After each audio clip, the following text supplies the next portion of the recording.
2005 में श्री मनमोहन सिंह की सरकार द्वारा बनाया गया था। उस वक्त होम मिनिस्टर जो थे वह पी चिदम्बरम थे और लॉ मिनिस्टर जो थे हंसराज भारद्वाज थे। 2005 में जब ये एक्ट जो है आपके सूचना का अधिकार राइट टू इंफॉर्मेशन एक्ट 2005 में पास हुआ। इस एक्ट के पास होने के साथ ही जिसकी धाराएं कितनी थी, इसकी धाराएं 31 जो इसकी सेक्शंस थी बनाई गई थी और इसके 7 चैप्टर जो थे वह इसमें लिए गए थे। 6 और 7 चैप्टर इसमें लिए गए हैं। 65वां साल, जो 65वां साल हमारे गणतंत्र का हुआ, 65वें साल में गणतंत्र जो हमारा देश गणतंत्र हुआ, उस वक्त इसको लिया गया, बनाया गया और जो पूरे देश में लागू हुआ। सूचना का अधिकार जो है 15/6/2005 को पूरे देश में लागू हो गया। इससे पहले इसकी कुछ धाराएं जो थी वह इनको लागू करा गया था और कुछ धाराएं जो है वो 120 दिन के बाद, इस अधिकार के, इस कानून के बनने के 120 दिन के बाद उन धाराओं को लागू करा गया। 1 से लेकर 2 तक जो बताया जाता है इस कानून के बीच कि 1 से 2 तक की जो प्रीलिमिनरी, जो प्रारंभिक तौर पे कानून के बीच क्या है, इसका टाइटल क्या है, इसकी नेचर क्या है, कमेंसमेंट क्या है और इसकी इन्फोर्समेंट क्या है, किस तरह की है, जिसकी कहां तक ये लागू होता है, इसको लिया जाता है। 3 से 11 तक की right to information obligations and जो ड्यूटीज जो हैं वो जो बताई गई हैं कि राइट टू इंफॉर्मेशन जो है वो क्या रहेगा, क्या हम ले सकते हैं, क्या हम नहीं ले सकते, कौन कौन सी चीज़ों के ऊपर हम अपने राइट टू इंफॉर्मेशन एक्ट को इन्वोक करते हुए, उसका अधिकार अपनाते हुए किस अधिकारी से हम कौन सी चीज़ ले सकते हैं और वो अधिकारी हमें कौन सी चीज़, कौन सी इंफॉर्मेशन प्रोवाइड कर सकता है या कौन सी इंफॉर्मेशन प्रोवाइड नहीं कर सकता। इस विषय को आज हम आगे बढ़ाते हुए आप सबको लेते हैं और उसके बाद 12 से 14 तक सेंट्रल इंफॉर्मेशन ऑफ कमिश्नर जो हैं वो बताए गए हैं। सबसे ऊपर सेंट्रल इंफॉर्मेशन कमिश्नर के बीच जो है वो चीफ इंफॉर्मेशन कमिश्नर होता है। उसके नीचे 10 जो हैं वो सेंट्रल इंफॉर्मेशन कमिश्नर जो हैं वो बनाए जाते हैं। इनकी अपॉइंटमेंट जो है वह प्रधानमंत्री जो कि चेयरमैन होता है और लोकसभा का अपोजिशन का लीडर जो है वो इसका प्राइम मेंबर होता है और उसके साथ साथ कैबिनेट मिनिस्ट्री, राइट टू जो कैबिनेट मिनिस्ट्री जो ब्रॉडकास्टिंग मिनिस्ट्री होती है, सूचना प्रसारण मंत्रालय जो है उसका जो मंत्री है वो इसका मेंबर रहता है। इस तरह से इस एक्ट को, इसमें chief election commissioner of India की होती है, उसके नीचे 10 इलेक्शन कमिश्नर, जो चीफ इलेक्शन कमिश्नर जो हैं वो बनाए जाते हैं। इसी तरह से राज्यों के बीच भी सेम पोजीशन जो है वो होती है और इनकी अपॉइंटमेंट जो है वो राष्ट्रपति द्वारा जो है वह की जाती है। राज्यों के बीच भी ऐसा ही प्रोसेस है। गवर्नर जो है वो राज्यों में, राज्यों स्टेट इलेक्शन, स्टेट जो सूचना, मुख्य जो सूचना आयुक्त जो है उसकी नियुक्ति करता है। उसके नीचे जो है वो सूचना आयुक्त बनाए जाते हैं और उसके नीचे जो है वो एडमिनिस्ट्रेटिव लेवल के ऊपर जो पब्लिक अथॉरिटी जो बनाई गई है, जिस हमारे संविधान की आर्टिकल 229 के मुताबिक जो है वो उसमें मेंशन करा गया कि पब्लिक अथॉरिटी जो है वो किस तरह की रहेगी और उनको किस तरह से हम आगे कौन सी इंफॉर्मेशन वो दे सकते हैं या नहीं दे सकते। तो इसके साथ साथ हमारे स्टेट इंफॉर्मेशन और 18 से 20 के बीच जो है ये power and functions of information commissioner जो बताए गए हैं और इसी के बीच आपको अपील जो है वो कैसे होगी। अपील, जैसे आपने कोई इंफॉर्मेशन कॉल करी है और आपको वो इंफॉर्मेशन प्रोवाइड नहीं हुई है तो आप क्या कर सकते हैं। तो उसमें सेक्शन 19 जो है वह आपको बताता है कि आपकी अगर इंफॉर्मेशन आपको उस ऑफिसर ने आपको नहीं दी है तो आप उनके खिलाफ जो है वो अपील जो है वे कर सकते हैं और विद इन 30 डेज जो है 30 दिन के बीच बीच आपको अपील करनी पड़ेगी। ये एक ओपनिंग पार्ट था और इस ओपनिंग पार्ट के बीच अब हम थोड़ा सा आपको डीप की तरफ इसको लेके चलते हैं कि डीपली इसके बीच, इस एक्ट के बीच क्या है। राइट टू इंफॉर्मेशन एक्ट बताया कि 2005 में पास हुआ। मनमोहन सिंह की सरकार थी, हंसराज भारद्वाज उस वक्त लॉ मिनिस्टर थे और होम मिनिस्टर पी चिदम्बरम थे। तो इस तरह से पूरे देश में ये एक्ट लागू होता है और इसकी रूलिंग, इसके मिसलिनियस प्रोविजंस, इसकी रूलिंग, रेगुलेशंस, वर्किंग हावर्स जो है वे किस तरह के रहेंगे और sitting and vocations of officer जो है वो क्या रहेगी और इनके साथ साथ रजिस्ट्रेशन और अबेटमेंट या रिटर्न ऑफ अपील, अपील जो आपने करी है उस अपील को वापस भी किया जा सकता है। जे बीचे कानून बताता है कि अपील को वापस किया जा सकता है, लेकिन अपील कब वापस होगी इसके ऊपर चर्चा जो है वो आगे हम करते हैं। सेक्शन 4 के बीच जो है ये बताया गया है कि जो पहले एक्ट जो है वो लागू हुआ तो उस वक्त जो थी वो सेक्शन 4 की क्लॉज 1, 2 और 5, 12, 13, 15, 16, 24, 27 और 28 सेक्शन जो थी वो इमीडिएट जो वो लागू हुई थी। उसके बाद जो है वो 120 दिनों के बाद ये पूरा कानून भारत में लागू हो गया। 120 दिनों के बाद जब असेंट द प्रेसिडेंट मिली तो इसको 20 दिनों के बाद पूरे का पूरा लॉ जो है भारत में लागू हो गया। इसी के साथ साथ अप्रोप्रिएट गवर्नमेंट की परिभाषा जो इसमें करी गई है। तो अप्रोप्रिएट गवर्नमेंट का जो 239 भारत के संविधान का आर्टिकल है उसमें अप्रोप्रिएट गवर्नमेंट का जो है वो एक व्याख्या जो है करी गई है। तो अप्रोप्रिएट गवर्नमेंट कौन है, अप्रोप्रिएट गवर्नमेंट में कौन लोग आते हैं, अप्रोप्रिएट गवर्नमेंट में कौन आता है, वो आते हैं पब्लिक सर्विस के साथ जुड़े हुए ऑफिसर्स, वो अप्रोप्रिएट गवर्नमेंट के अंतर्गत आते हैं। आगे करेंगे। तो इसके साथ अब हम अप्रोप्रिएट गवर्नमेंट की तरफ चलते हैं। तो अप्रोप्रिएट गवर्नमेंट पंचायत जो है ये एक अप्रोप्रिएट गवर्नमेंट रहती है। तो पंचायत का सेक्रेटरी जो होता है, पंचायत सेक्रेटरी जो है वो इस एक्ट के अंदर जो पब्लिक सर्वेंट है और वह उसकी दायित्व बनता है उसको अंडर दिस एक्ट कोई भी वर्क जो पंचायत के अंतर्गत होता है उस कार्य की इंफॉर्मेशन लेने के लिए जब जो भी कानून बनते हैं, जब पंचायत तक उसको इंप्लीमेंटेशन के लिए लिया जाता है, उसको लागू करवाने के लिए जाता है, तो ऐसी चीजों को वो सेक्रेटरी जो है वो देता है। पंचायत का जितना भी कार्य हुआ, कौन कौन से कहां पर कौन कौन से कार्य हुए, कौन कौन सी कमेटियां बनाई गई, कब कब कमेटियां बनी, तो ऐसी चीजों को आप उनसे अगर वो इनकार करता है तो सभी के लिए बराबर ही लॉ रहता है कि उसके लिए आप उसकी अपील जो है वो आगे उसके उच्च अधिकारी के पास जो है वो कर सकते हैं, जिसमें वीडियो जो कंपिटेंट अथॉरिटी है, एसडीएम उसकी कंपिटेंट अथॉरिटी है, इंस्पेक्टर उसकी कंपिटेंट अथॉरिटी है, जो उसका सीनियर ऑफिसर है उसके पास जो है आप उसकी अपील जो है वो कर सकते हो। ये निम्न स्तर की बात है। उसके साथ उसको अगर वो इंफॉर्मेशन आपको इन टाइम नहीं देता सेक्रेटरी या कोई भी ऑफिसर जो कि इंफॉर्मेशन देने के लिए अपॉइंट करा गया है अंडर दिस एक्ट, वो ऑफिसर आपको 30 दिनों के बीच इंफॉर्मेशन नहीं देता तो आप उस ऑफिसर के खिलाफ जो है वो अपील जो है वो कर सकते हो। और इसी के साथ एसडीओ सिविल या एसडीओ बीडीओ या डीसी जो लोग जो होते हैं जिनकी अपॉइंटिंग अथॉरिटी भी होते हैं और इनके साथ जो है अपीलेंट अथॉरिटी भी इनके पास रहती है, अपील भी इनके पास जो है वो लागू होती हैं। इसके साथ साथ कौन सी चीजें जो है वो हम नहीं ले सकते या हमें वो नहीं देंगे, वो कौन सी चीजें हैं। आपने कई बार ऐसा भी देखा जाता है कि लोग जो है वो आरटीआई अप्लाई कर देते हैं, लेकिन आरटीआई अप्लाई करने के बाद सूचना लेनी है, किसी भी विभाग से आपने सूचना मांगी है कि हमें बताया जाए कि इस विभाग में कितना पैसा लगा है, या आपकी कोई एप्लीकेशन जो है वो किसी विभाग के पास पेंडिंग है, उस पर कोई कार्य जो है वो विभाग का ऑफिसर जॉब नहीं कर रहा, आपने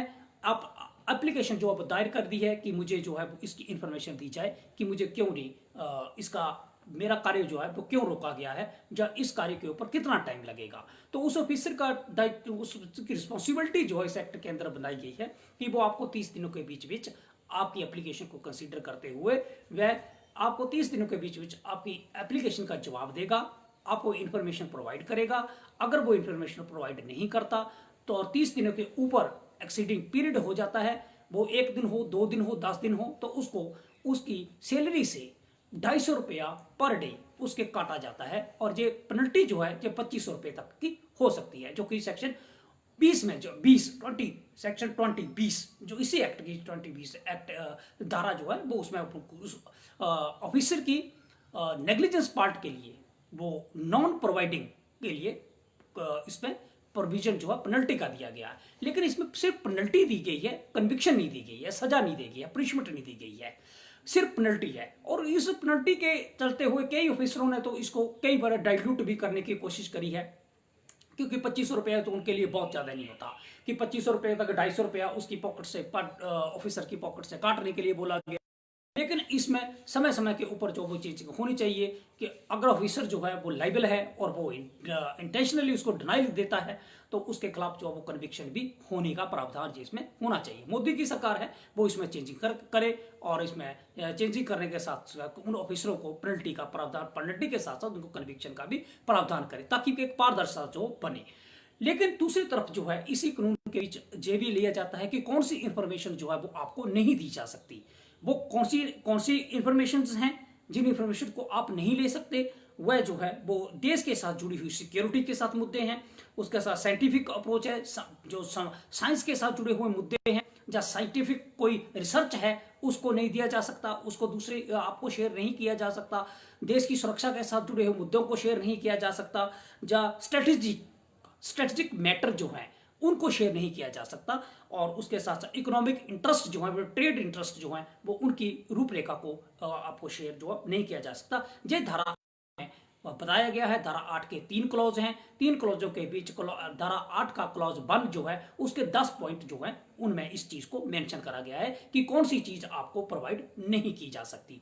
जैसे कि हमने सिक्योरिटी की बात करी है, जैसे साइंटिफिक टेम्परामेंट की बात करी है, तो साइंटिफिक टेम्परामेंट सामाजिक जो हमारा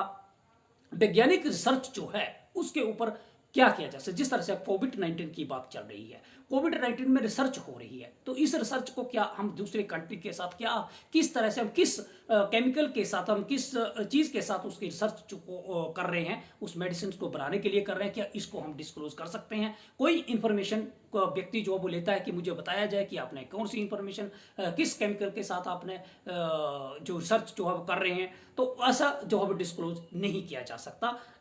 ये जो है ये एक नेशनल सिक्योरिटी की बात रहती है, जहाँ उसको लिए हम शेयर नहीं कर सकते। इकोनॉमिक ट्रेड है, जहाँ पुलिस के साथ, जहाँ मिलिट्री के साथ जुड़े हुए मुद्दे हैं, जिस तरह से अब चाइना के साथ इस वक्त डिस्प्यूट चल रहा है, तो चाइना के साथ कितनी की मिलिट्री हमने वहां पे भेजी है, डिप्लॉयड करी है, ये एक मुद्दे रहते हैं कि जिनको हम अधिकतर डिस्क्लोज जो है वो मिलिट्री सिक्योरिटी पर्पज के साथ उसको डिस्क्लोज नहीं किया जा सकता।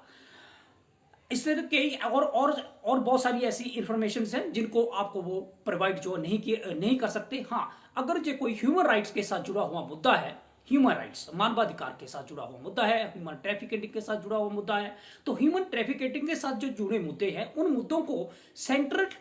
इंफॉर्मेशन कमिश्नर जो है, जो सेंटर ह्यूमन राइट्स जो है वो सेंटर के अंतर आते हैं, तो स्टेट भी उसको गवर्न करती है। लेकिन जो मेनली जो यूनिवर्सल डिक्लेरेशन जो है वो सेंटर के अंदर आती है, और जो ह्यूमन राइट एक्ट जो है ये भी सेंटर का एक्ट है। तो इस एक्ट के अंदर हम कोई इन्फॉर्मेशन कॉल करते हैं तो उस इन्फॉर्मेशन को जो स्टेट से हम कॉल करते हैं, जैसे डीसी को किसी ने अप्लाई कर दिया कि मुझे मेरे जिले की ह्यूमन राइट्स की जो वायलेशन हो रही है उसकी इंफॉर्मेशन मुझे प्रोवाइड करी जाए, तो ड्यू प्रोसेस उसको 6(3) के अंतर्गत 6(3) धारा 6 क्लॉज 3 के अंतर्गत जे सेंट्रल इंफॉर्मेशन कमिश्नर को इसको फॉरवर्ड करना पड़ेगा कि क्या मैं इसको दे सकता हूं, वहां से अप्रूवल मिलेगी तभी वो इंफॉर्मेशन आपको अवेल हो सकती है। आगे चलेंगे। राष्ट्रपति जो है वो इनकी मैं पहले बता चुका हूं कि इसकी अपॉइंटमेंट जो है वो राष्ट्रपति करता है प्रधानमंत्री के सहयोग से, या वो लोकसभा के अपोजिशन लीडर जो है उनकी सहयोग से, राज्यसभा राज्य विधानसभा में कैबिनेट सीएम जो होता है, सीएम की अप्रूवल जो है वो चीफ इंफॉर्मेशन कमिश्नर के लिए होती है, और उस अप्रूवल के साथ साथ जो हमारी विधानसभा का जो अपोजिशन का लीडर होता है उस लीडर की अप्रूवल उसके साथ रहती है, वो उसका मेंबर रहता है कमेटी का, और उसके साथ कैबिनेट मिनिस्टर जो है वो सूचना प्रसारण मंत्रालय जिसके पास होता है वो उसका मंत्री रहता है, उसके साथ उसको लिया जाता है। उसके साथ साथ 10 कमिश्नर जो है वो अपॉइंट किए जाते हैं। कमिश्नर का समय जो है वो 5 साल के लिए होता है। 5 साल के लिए इनको 65 ईयर तक का इसको जो लाइफ पीरियड जो है वो इनको 65 ईयर तक का अपॉइंटमेंट दी जाती है, लेकिन मेनली इनको 5 साल के लिए इस पोस्ट के ऊपर अपॉइंट किया जाता है, और इनको पूरे ऑनरेरियम मिलते हैं, और ऑनरेरियम के साथ साथ इनको जो सैलरी भी है जो भी को अपॉइंट करने के बाद इनको अलग जो है वो जितने भी इनको भत्ते बनते हैं वो इनको दिए जाते हैं। सेक्शन 19 में यह बताया गया है कि आपकी अपील करने का जो तरीका है, अब हम उस तरफ आते हैं कि अपील हम कैसे कर सकते हैं, किस तरह से हम अप्लाई करें। ये एक बड़ा मुद्दा रहता है अप्लाई करने का मुद्दा। कई लोग जो हैं ये सोचते हैं कि हमें आरटीआई लेनी है, कई बार वो कई कई विभिन्न लोगों के पास जाते हैं, आरटीआई को अप्लाई कैसे करेंगे, एक फॉर्म आता है आरटीआई के लिए, या फिर आप सीधे तौर पे एक एप्लीकेशन लिखें, उसमें सेवा में कर दें, सेवा में श्रीमान महोदय सेक्रेटरी पंचायत फलाना फलाना फलाना, अपने गांव का नाम लिखें और उसके साथ 10 रुपए का एक आईपीओ, 10 रुपीज का आईपीओ या डिमांड ड्राफ्ट डीडी जो है वो बैंक से ले, या फिर आईपीओ जो है पोस्ट ऑफिस से ले, और उसके ऊपर एक खाली खाना होता है, उस खाली खाने में लिख दें पीआईओ पंचायत फलाना, सेक्रेटरी पीआईओ पंचायत फलाना। तो ऐसे आप किसी भी अधिकारी को इस तरह से आप लिख सकते हैं, और एक नीचे उसका आईपीओ के एक साइड में एक नीचे कॉलम बना होता है, वहां पर आप अपना कंप्लीट एड्रेस लिखें, और जो एप्लीकेशन आप लिखेंगे आपके सब्जेक्ट मैटर जो उसमें रहना चाहिए, विषय रहना चाहिए कि आप क्या मांगना चाहते हैं उनसे, आप कौन सी इंफॉर्मेशन लेना चाहते हो। तो ऐसी इंफॉर्मेशन का आपको डिस्क्लोज उसमें करना है कि आपको नरेगा या मनरेगा के अंतर्गत आपके गांव में कितना बजट जो है वो आया है, और वो बजट कहां कहां पर लगाया गया है। तो उस बजट की डिस्क्लोजिंग करना वो पंचायत सेक्रेटरी का काम रहेगा, जबकि प्रधान का प्रेशर रहता है, प्रधान जो है वो माइटी होते हैं, वो पॉलिटिकल सिनेरियो रखते हैं। तो उस दौर के बीच जो सेक्रेटरी जो है वो सेक्रेटरी के ऊपर जो अब एक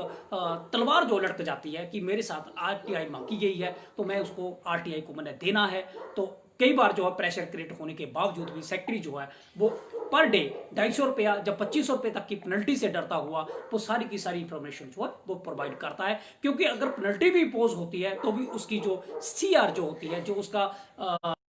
सर्टिफिकेट ऑफ रजिस्ट्रेशन, जो उसकी जो एक जो उसका सर्विस रिकॉर्ड जो रहता है, तो सर्विस रिकॉर्ड के बीच जो है उसके ऊपर बात जो है आ जाती है कि इसने विद इन टाइम जो है इंफॉर्मेशन क्लोज नहीं करी है, तो इसके खिलाफ जो है वो कार्रवाई हुई है, इसकी प्रमोशन जो है वो रोक दी जाए या इसकी इंक्रीमेंट रोक दी जाए। तो इससे डरते हुए लोग जो है वो उसको प्रोवाइड करवाते हैं। 19 के अगर जो प्रोवाइड नहीं करते तो आपको मैंने पहले बताया कि किसी भी ऑफिसर के साथ आप आगे उसके सीनियर ऑफिसर के पास अपील जो है वो धारा 19 में दायर कर सकते हो, और पेनल्टी बता दी है कि उसको 250 रुपये तक की पेनल्टी रहती है, और ह्यूमन राइट्स की वायलेशन जो है उसमें आती है। और इसी तरह से जो आरटीआई इंफॉर्मेशन एक्ट जो है वो जितना आपके लिए जरूरी है आप उतना ही इसके चर्चित रहा करें और करें कि आरटीआई को हम किस तरह से अवेल कर सकते हैं। कुछ ऐसी चीजें हैं कि जिनको आम आदमी को पता नहीं होता, लेकिन आम आदमी जो है वो उसकी इंफॉर्मेशन लेना चाहता है। जैसे कोर्ट के अंदर से आपने कोई चीज अपनी फाइल लेनी है, तो कोर्ट में एक एविडेंस एक्ट जो है वो बना हुआ है, चाहे वो डीसी के पास कोई केस जो है अपील आपकी डिसाइड हुई है, लेकिन वो कह देते हैं कि आप आरटीआई के छोड़ो, आप आरटीआई में ना लो, लेकिन आपको एविडेंस एक्ट के अंदर सेक्शन 72 की जो एक क्लॉज है, 76 और 72 की एक क्लॉज है, उस क्लॉज के अंतर्गत आप अपनी एप्लीकेशन जो है वो दायर करें, और एक सीडी फॉर्म जो है, कॉपी डॉक्यूमेंट फॉर्म जो है उसको लेकर आप पर्यस्त जो है तैयार कर जो कॉपी एजेंसी होती है वहां पे जमा करवाएं। तो कॉपी एजेंसी में जमा करवाने के जब दूसरी तो जो एक्ट जो क्लियर बोलता है कि हम इसको इंफॉर्मेशन जो है वो दे सकते हैं या नहीं दे सकते हैं। तो इंफॉर्मेशन आपको कौन सी मिलेगी, क्या प्राइवेट पर्सन की इंफॉर्मेशन आप ले सकते हैं या थर्ड पार्टी की इंफॉर्मेशन आप ले सकते हो या नहीं ले सकते। थर्ड पार्टी कौन है, एक तो सरकार है, सरकार के बीच एक और व्यक्ति बैठा हुआ है जिसको अपॉइंट करा गया है। थर्ड पर्सन वो भी होता है जिसकी प्राइवेसी के साथ जो जुड़ा हुआ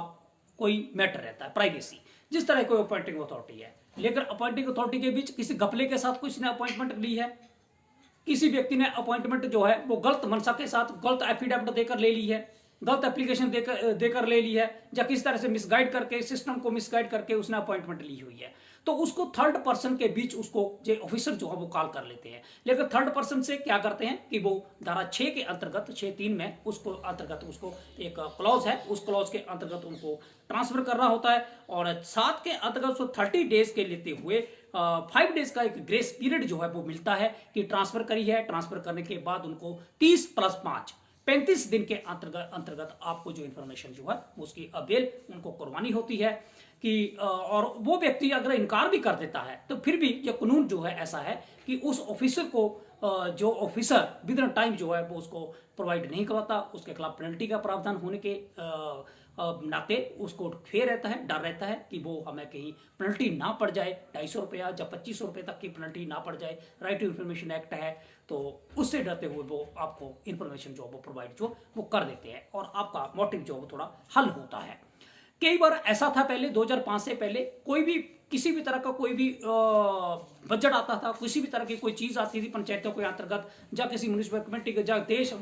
जिले में, या ब्लॉक में, या फिर सब डिवीजन के अंदर, या प्रदेश में, देश में, तो ऐसी कानूनों का पता नहीं चलता था। वो पैसा कहाँ जाता है, ऑफिसर, अधिकतर ऑफिसरों के ऊपर जिम्मेवारी रहती थी। ऑफिसर जो है वो उसका मिस का अप्रोप्रिएशन करते थे, मिस यूज करते थे। तो ऐसे ऑफिसरों के ऊपर चेक लगाने के लिए सरकार ने फिर ये 2005 में मनमोहन सिंह की सरकार ने ये राइट टू इन्फॉर्मेशन एक्ट बनाया। लेकिन इसमें पेनल्टी के साथ साथ अगर कन्विक्शन का रेट भी रखा होता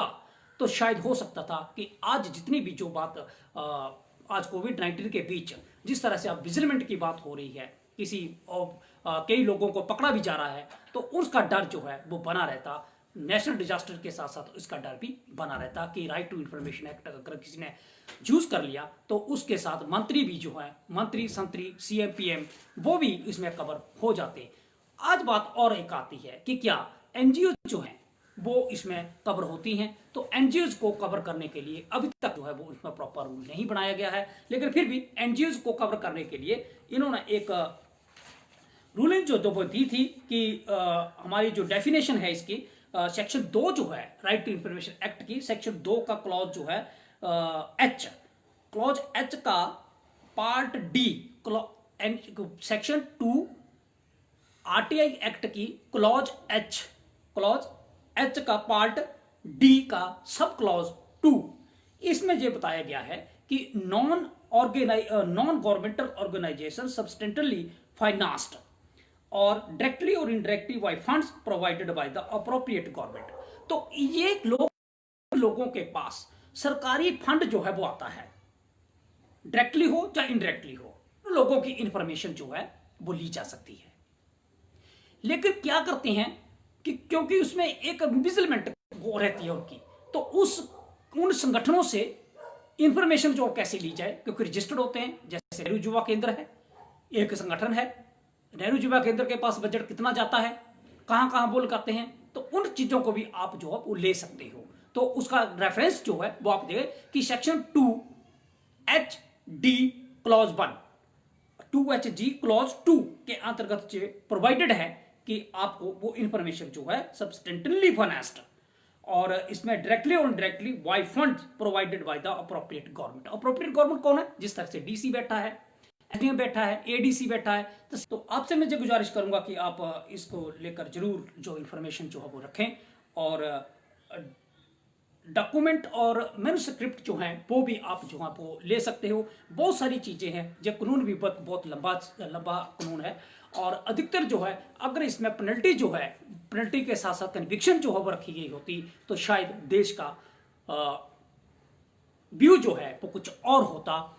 इसी तरह से डिजास्टर मैनेजमेंट के अंदर जो पेनल्टी रखी गई है वो भी पेनल्टी के साथ साथ एक कन्विक्शन का रेट जो बहुत कम रखा है। तो आज कई ऑफिसर जो वो ऐसे आने हैं जिन ऑफिसरों ने इसमें बहुत सारे इम्पिजमेंट जो उनकी पाई जाएगी और आम आदमी जो है उस तक जो है उसका व्यू जो है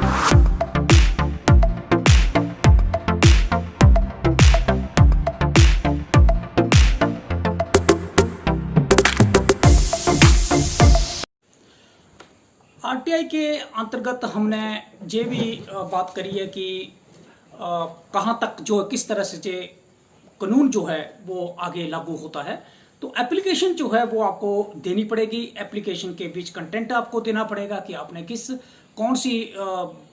किस चीज़ की आप आरटीआई लेना चाहते हो, क्या चीज़ आप सरकार से लेना चाहते हो। तो उस चीज़ को आप पूरी बखूबी के साथ आप उसको लिख सकते हो, आरटीआई फार्म के बीच दे सकते हो, 10 रुपए का आईपीओ ले सकते हो। आईपीओ का नंबर उसके ऊपर अपना जरूर मेंशन करना है कि आईपीओ का नंबर 10 रुपए का आईपीओ नंबर जो है आईपीओ साथ अटैच करना उस एप्लीकेशन के, और वो एप्लीकेशन आपने विभाग को भेजनी है कि मुझे इस मुद्दे की जो है आरटीआई जो दी जाए under right to information act के अंतर्गत। और उसके साथ आपको हर पेज का जो है वो एक कॉस्ट की एप्लीकेशन कॉस्ट के साथ पर पेज जो है वह आपको कहेंगे कि आपको पर पेज जो है वो 2 रुपये या 5 रुपये, या ए size A4, A5, A6, A7 इस तरह के पेपरों की जो कॉस्ट जो है वो लगाते हैं। तो पेपर की कॉस्ट 2 रुपये से लेकर आगे जो बढ़ती है, तो आपको कंप्यूटेड जो कैलकुलेशन जो की होती है, अमाउंट जो जमा होता है, फीस जमा होती है, वो आपको RTI ऑफिस में जो है, जिस भी ऑफिस से आप सीख करते हो उस ऑफिस को आपको थ्रू डिमांड ड्राफ्ट भी दे सकते हो, आप IPO की शेप में भी दे सकते हो, या इन कैश भी दे सकते हो। तो ऐसी इंफॉर्मेशन को लेने के लिए आपको जो कॉस्ट जो आपकी द्वारा दी जाती है उसकी आप रसीद अपने पास रख सकते हो। सबसे पहले आप इस बात को भी ध्यान में रखें कि जब भी आपने RTI अप्लाई करनी है तो आप उसकी रसीद जो है वो रजिस्टर्ड पोस्ट करें अधिकतर, या फिर ऑफिस में, जिस ऑफिस में आपने वो RTI लेनी है उस ऑफिस से आप रसीद जो है वो उसकी जरूर लें, या फिर जो एप्लीकेशन फॉर्म है उस पर आप अपने दस्तखत करें, पूरा एड्रेस लिखें, विभाग का एड्रेस लिखें, जो RTI आपको इंफॉर्मेशन चाहिए उस इंफॉर्मेशन को आप उसमें शॉर्ट करें और रिक्विजिट करें उसको, और रिक्विजिशन के बाद उसको आप रजिस्टर पोस्ट के थ्रू उसको भेजें, ताकि आपके पास उसका रिकॉर्ड रहे, और रिकॉर्ड जो है वो आपको अपील में टाइम आ सके कि आपने अपील में जो करनी है उन्हीं के अंतर्गत, तो उस अपील में आपका वो सारे का सारा रिकॉर्ड जो है वो साथ लगाया जाता है। इसके साथ RTI एक्ट में अपने किसी रेवेन्यू डिपार्टमेंट से कोई अपना लेखा जोखा लेना है, या फिर किसी की कोर्ट से संबंधित कोई डॉक्यूमेंट लेना है, या किसी विभाग से संबंधित कोई डॉक्यूमेंट लेना है, तो आप उन चीज़ों को आप RTI एक्ट के अंतर्गत अप्लाई कर सकते हो। और जे भारत निर्माण के बाद, जे स्वतंत्रता के बाद एक ऐसा कानून बना है कि जिस कानून जो है जो लोगों के फायदे का कानून रहा है और आगे भी रहेगा, और हम होप करते हैं कि आप सब RTI के बारे में अच्छी तरह से जानें, अच्छी तरह से समझें, और जो भी आप जब भी RTI अप्लाई करें तो आप सजीलता से RTI को अप्लाई करें, रखें अपने पास रिकॉर्ड उसका रखें, और रिकॉर्ड को आप जब जरूरत पड़े तो अपील में उस रिकॉर्ड को आप कंक्लूसिव एविडेंस के तौर पे आप उसको अटैच करें, ताकि आपकी अपील जो है वो एक्सेप्ट हो। और जो ऑफिसर नेग्लिजेंट पार्ट करता है, जो आपको with in time prescribed period के बीच आपको इन्फॉर्मेशन नहीं देता, तो उस ऑफिसर के खिलाफ जो है वो आप सीनियर ऑफिसर के पास, जिसको अपीलेट अथॉरिटी कहते हैं RTI एक्ट, उसके पास आप अपील कर सकते हो। इसी के साथ आप सबका बहुत बहुत धन्यवाद। आप लगातार हमारी वीडियो देखते हैं और डाउनलोड करते हैं, सेंड करते हैं, अप्रिशिएट करते हैं। आपका बहुत बहुत धन्यवाद। नमस्कार।